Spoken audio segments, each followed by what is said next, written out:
Tengah fluktuasi pasar global dan juga ketidakpastian ekonomi seperti saat ini, bagaimana sebetulnya BPKH membaca risiko terhadap portofolio investasi? Tadi kan Anda sebutkan 80% ini kan masuk kepada instrumen investasi dan juga memang tadi di-convert begitu ya menjadi USD dan juga Saudi Riyal. Ini mungkin persentasenya berapakah? Mungkin untuk yang tadi kan sempat juga ke SBSN, kemudian juga ke sukuk korporasi ini seperti apa? Ya, hingga saat ini kita seperti yang tadi disampaikan oleh Mbak Sania, kita hampir 75% itu masuk ke SBSN dalam rupiah dan US dollar. Memang kita berupaya untuk supaya kita tetap masuk ke dalam US dollar dalam porsi yang besar.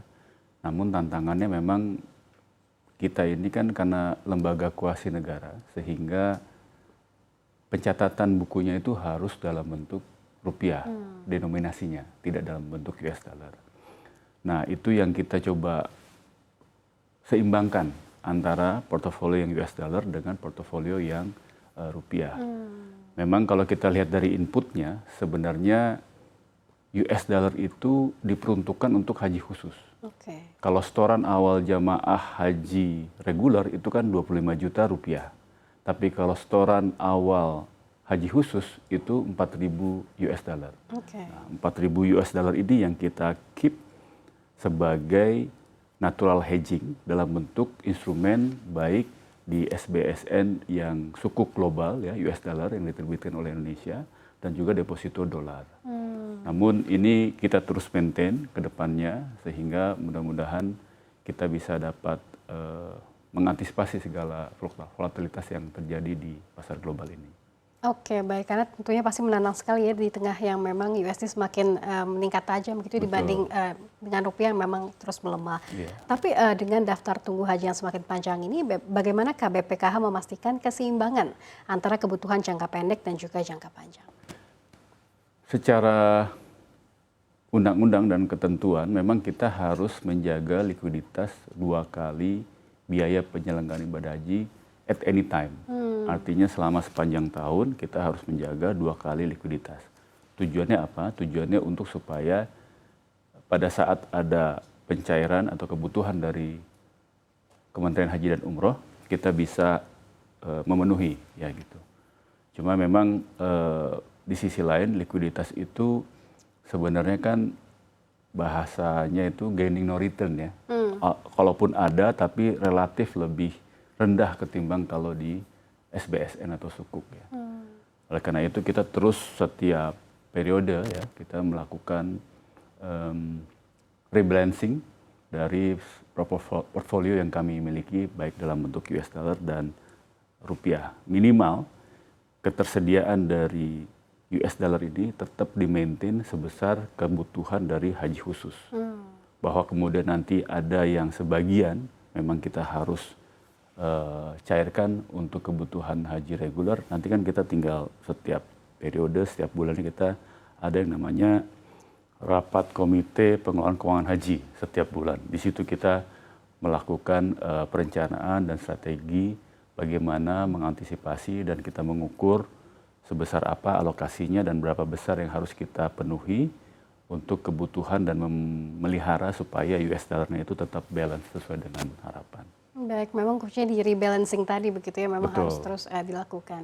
Baik, tapi seberapa besar sebetulnya Pak porsi dana yang memang harus dijaga dalam instrumen liquid untuk memastikan kebutuhan operasional haji setiap tahunnya dan juga ini agar tetap aman tentunya? Kalau kita lihat dari biaya penyelenggaraan ibadah haji itu kan setahun itu sekitar 18 triliun ya. Jadi kalau 2 kali 18 triliun ya sekitar 38 sampai 40 triliun rupiah. Nah, likuiditas ini pengelolaannya kami serahkan dalam bentuk penempatan deposito di perbankan syariah di seluruh Indonesia, di mana mitra kami yang menjadi bank syariah atau baik dalam bentuk BUS maupun dalam bentuk UUS itu sekitar 30 bank syariah. Nah, itu yang kita secara proporsional kita sebarkan, kita distribusikan di pengelolaan penempatan depositonya. Dengan demikian maka secara keamanan juga terdiversifikasi dengan baik. Di sisi lain juga optimalisasi dari nilai manfaat juga terus terjaga.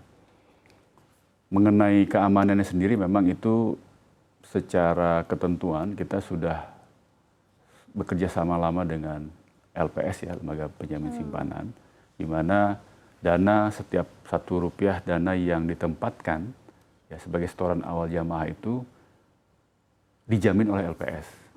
Jadi bukan karena kita tempatkan misalnya di Bank X 200 miliar gitu ya, itu kan sebenarnya tidak dijamin oleh LPS. Karena hanya 2 miliar saja. Hanya 2 miliar. Nah, yang dicatat sebagai penempatan itu 2 miliar itu 200 miliar itu di breakdown per 25 juta rupiah.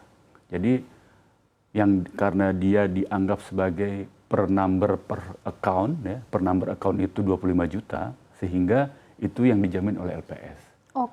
Jadi bukan kita taruh 100 miliar atau 200 miliar itu kemudian tidak dijamin, tapi 100 miliar itu ada by name by address-nya per virtual account dari jamaah haji. Nah, insya Allah dengan demikian jamaah haji kita tidak perlu khawatir di sisi likuiditas dan maupun dari sisi keamanan dari penempatan deposito itu sendiri. Baik, jadi bisa dipastikan untuk sisi keamanan sendiri dari dana jamaah haji ini 100% aman. Insya Allah, ya? insya Allah.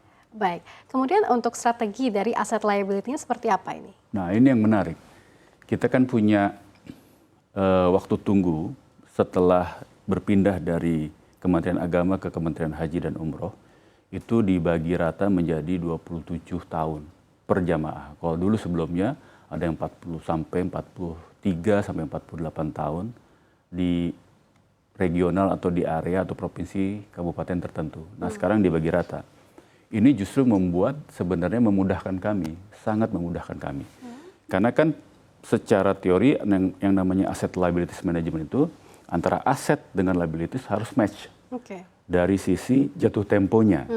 Jadi pada sebelumnya kita itu agak sulit untuk memperkirakan kira-kira ini 48 ini akan bergerak nggak?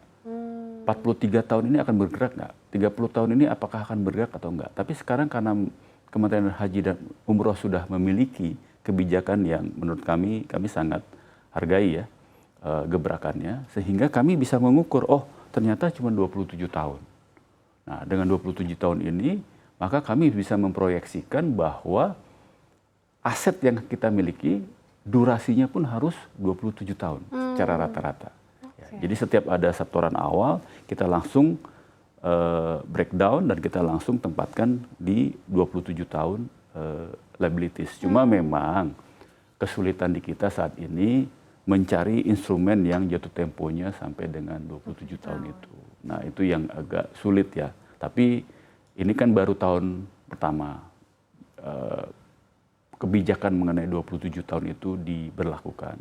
Insya Allah ke depannya kita akan coba terus menggali kira-kira bagaimana supaya aset liabilities matching ini bisa tetap terjaga.